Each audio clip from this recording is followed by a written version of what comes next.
So I remember things from when I was a small child. I thought that everybody was like that. My whole life, I always thought everybody was like that. But then I would talk to people and I would think it was bizarre that they didn't remember when they were two or when they were one or like when they were just walking. And I'm like, what do you mean you don't remember? How can you not remember? To me, it was like you didn't remember what happened to you, before lunch. And I was like, what? How do you not remember your own childhood? Because I do. I remember everything back to when I would say, I remember everything clearly to about 2 or 3 years old. And then before that, bits and pieces. So, for example, I remember being a baby. I remember being held and not being able to speak.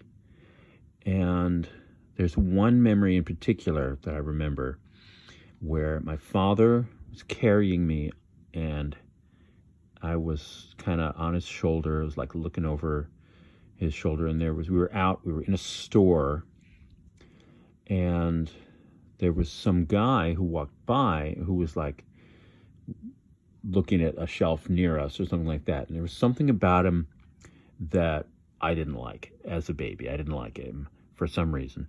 And I wanted somehow to communicate that to my dad that, I didn't like the guy. I wanted to be away from him.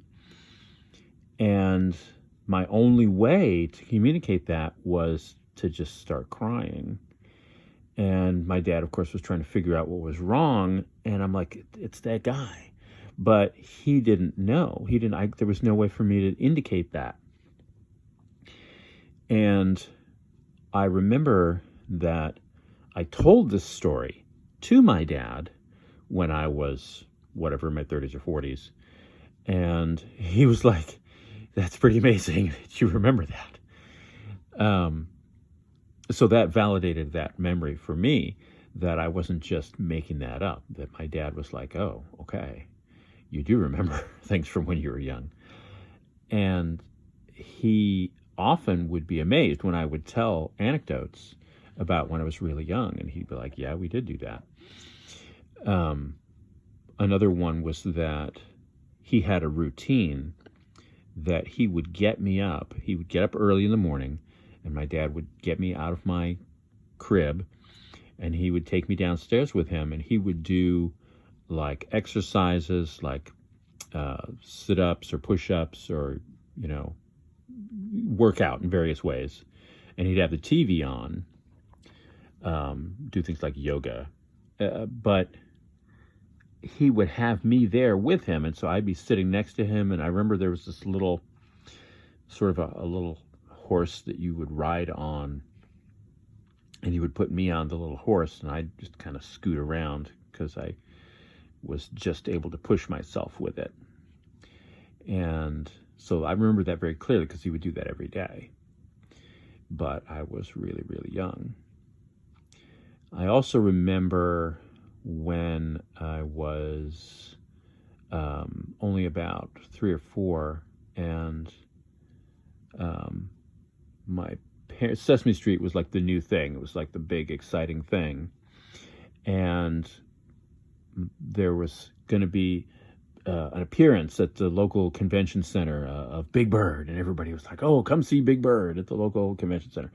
And my mom had said to my dad, hey, take him to go see it. And of course, they would talk in front of me like I wasn't there. And of course, I'm understanding everything that they're saying and hearing them. And I'm like, wow, Big Bird? Really? Because to me, Big Bird, I'd seen him on TV. I was like, oh yeah, I know who Big Bird is. But of course, I'm not really able to communicate in depth anything coherent, really, at that point. And so my dad took me to the convention center. We went down there, and once we got there, I saw that it was not, in fact, Big Bird that I had seen on TV, but it was somebody in a costume. And the costume didn't look anything like the same one on TV. So my dad was like, hey, you want to go up and shake his hand, or you want to go say hi? And I'm thinking to myself, I don't know who that guy is, but that's not Big Bird. And so I wasn't able to say that. I wasn't able to communicate that. I was feeling that and thinking it. And I was like, I'm not going to go talk to that guy. I don't know who that guy is. But all my dad knew was that I was reluctant to go talk to him. He thought I was just being shy. And he's like, we came all the way down here and we paid to get in. And he's like, come on, don't you want to just at least go see him, go up there? And I'm like, So he's like, all right. And so we came home, and my mom's like, how did it go? And he's like, he just wouldn't go talk to him. And she's like, okay. I'm playing with my toys, and I'm thinking, well, yeah, you guys, come on. I don't know what's wrong with you guys. Adults just are not very perceptive or something. You guys thought that was actually Big Bird? But pretty much anything from my childhood, I remember clearly. I remember my first day of kindergarten. I remember all of my, not just the first day, but I remember all the years before that. I remember drawing. I remember just all the things we did all the time when I still lived at home before school began. And it wasn't until much later that I learned that people just don't usually remember their whole lives. And I don't know why I do. I think maybe it is human nature to remember, and I think that not remembering is because people had some traumas or something that made them less likely to remember. And I think that remembering is the normal state of a person. For whatever reason, I remember. I remember my whole life. And I'm proud of that. All right, well, that's it for this video. Thanks.